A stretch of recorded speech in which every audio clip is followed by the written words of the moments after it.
こんにちは、北浜なんです。今日はハロウィン期間のユニバーサル・スタジオ・ジャパンで仮装・コスプレをしたいという方のための動画を撮ってみました。北浜なんチャンネル。実は私はユニバーサル・スタジオ・ジャパンでハロウィンの仮装をするのが大好きで、初めて仮装をしたのはもう8年前くらいで、コロナの時期以外は毎年何かしらの仮装をしてパークを楽しんできたんですけど、ユニバの仮装のルールややってはいけないことなどまだまだ知らないよっていう方も多いと思うので、今回はそういった方に向けてユニバ仮装の楽しみ方をご紹介したいと思います。まず仮装のルールについて。例えばディズニーランドでは大人が仮装を楽しめるのはハロウィン期間の指定された日だけと決まってるんですけど、基本的にユニバではハロウィンに限らず年中仮装とか様々な服装でパークを楽しむことを歓迎しますよというスタンスなんですね。さらにディズニーだと仮装するキャラクターもディズニー関連のものでなくてはいけないという決まりがあるんですけど、ユニバは何でもありです。ユニバが禁止している仮装でなければどんなキャラの仮装、オリジナル仮装でも OK ということになりますね。で、その禁止されている仮装というのが銃や刀などの武器を持っているおもちゃも含む過度な露出がある服装、顔が確認できない被り物や特殊メイク、パーク内で売っているものを除く、ゲスト、お客さんやクルー、従業員さんに危害を加えたりトラブルを招く恐れのある服装、施設を汚しかねないメイク、血のりとかですね。これらの仮装はユニバ公式さんからダメですよと言われているのでやめましょう。例えばワンピースのゾロとか刀を持ってるキャラもいると思うんですけど、パークの中には持ち込めないので注意してください。数年前まではフルフェイスマスクでの仮装とかおもちゃの銃を持ち込んでも大丈夫だったりしたんですけど、今はダメです。この辺のルールはその年によってちょこちょこ更新されたりもするので、こまめに公式サイトをチェックしておきましょう。北浜なんチャンネル。で、次にみんなどこで着替えてるの問題について。ハロウィン期間に限ってはユニバのパーク内に公式の無料更衣室が設置されています。場所はステージ18というエントランスを入って速攻左に曲がってまっすぐ、こういう建物です。たまにコナンの謎解きとかなんかのアトラクションに使われている場所です。この中に男性用更衣室、女性用更衣室と大量のコインロッカーが用意されてます。男性用更衣室は部屋というか服屋さんの試着ボックスみたいな小さなスペースです。女性用更衣室は奥にある通路みたいなお部屋です。全身鏡やゴミ箱も常備されてて空調も効いててありがてえです。ただいかんせん暗いエモい雰囲気が全体に漂っておりますので、できればメイクはある程度お家でしてきた方がいいかもしれません。更衣室の中も平日は空いてることが多いんですけど、土日は結構鏡の奪い合い戦争が始まったり始まらなかったりしてます。着替え終わったら荷物をコインロッカー400円に預けてパークを楽しみましょう。両替機も一緒にあるので本当に至れり尽くせりです。ここに入らない大きな荷物はパーク内の別のロッカーに預けてくださいね。更衣室はパークオープンからクローズまでずっと空いてます。パーク内にあるので何度でも戻ってメイク直しをしたり着替えたりできるので安心ですね。そしてハロウィン期間以外に仮装をしたい人、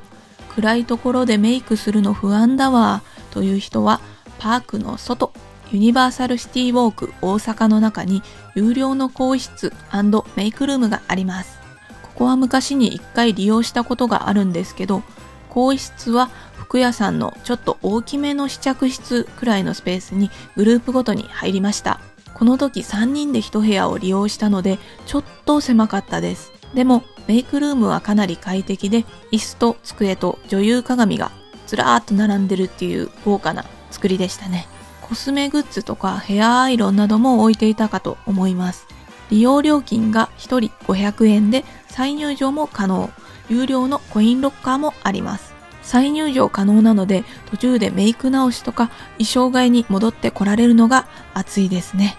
ただ、ユニバ自体が一般チケットの場合再入場できないので、この特典は年パス持ちの方向けかなと思います。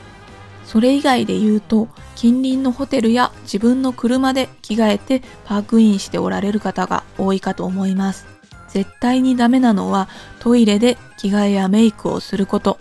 これだけは大勢の人の迷惑になるのでやめましょう。そして年パスユーザーの方、パーク外で着替えてくる場合、地味に注意なのが入園時の顔認証。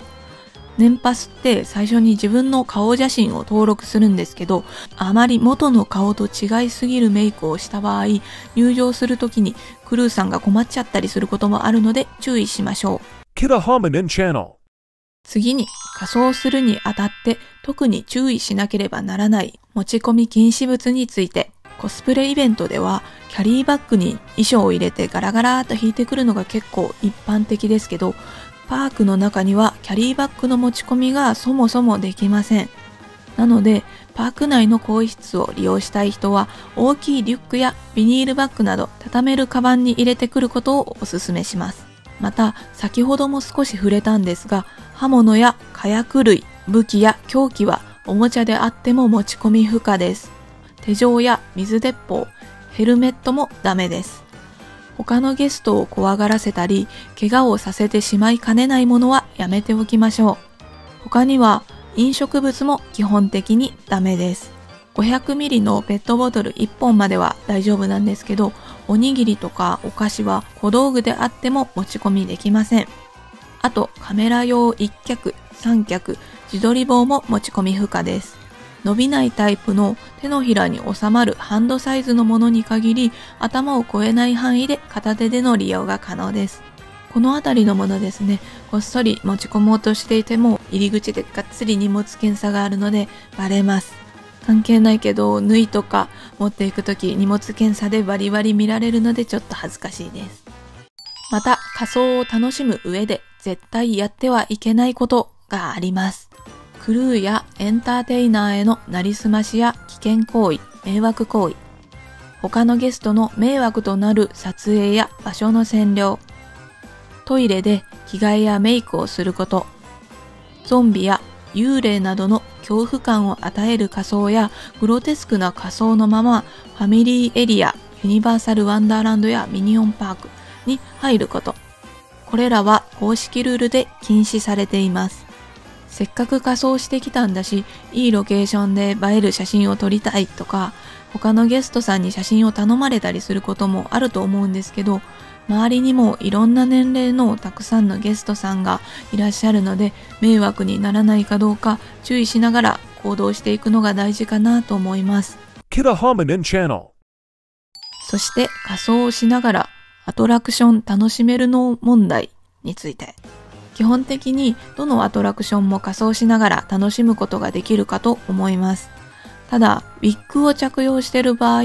一部のスリル系アトラクションではクルーさんに確認が必要な場合があります。並ぶ前に一回聞いてみるのがいいかと思います。あと、私の場合、取り外せないタイプの大きな角とか猫耳をつけてるときは、シアタータイプのアトラクションだと後ろの人が画面が見えなくなっちゃうので、できる限り一番後ろの席に座るようにはしていました。Kita Hominin Channel。仮装しながらユニバを回ると、普段と同じ景色でも全く違う楽しみ方ができるし、パークの映えスポットで写真を撮ったり、普段と違う格好でアトラクションを楽しんだり、クルーさんにもめちゃくちゃリアクションしてもらえて本当に楽しいです。ゲストさんとも仲良くなれる時もあって、それも面白いです。例えば、呪術廻戦の真人の格好で、バイオハザードのホラーメイズって、お化け屋敷ですね、に行った時、同じグループだった女の子に、真人さんがいるから大丈夫って言われたり、オリジナル悪魔の仮装をしてた時に、海外のゲストさんに、あんたの仮装めっちゃいいよ。これ、うちの国のお土産、どうぞってちっちゃなミラーをもらったことがあります。これは今でも大事に持ってます。そういう交流も普段ではなかなかできないなぁ、面白いなぁと思っちゃいます。とにかくユニバ仮装は1回ぐらいやってみても損はないくらい楽しいよってことが言いたいです。SNS とかを見てると、ルールがまだ浸透してなくて、結構誤解されてるなぁと感じる時もあるので、この動画が少しでも役に立てば幸いです。もし間違ってることがあったら教えてください、ユニバさん。ルールを守ってみんなでユニバ仮装コスプレを楽しみましょう。それではまた次の動画でお会いしましょう。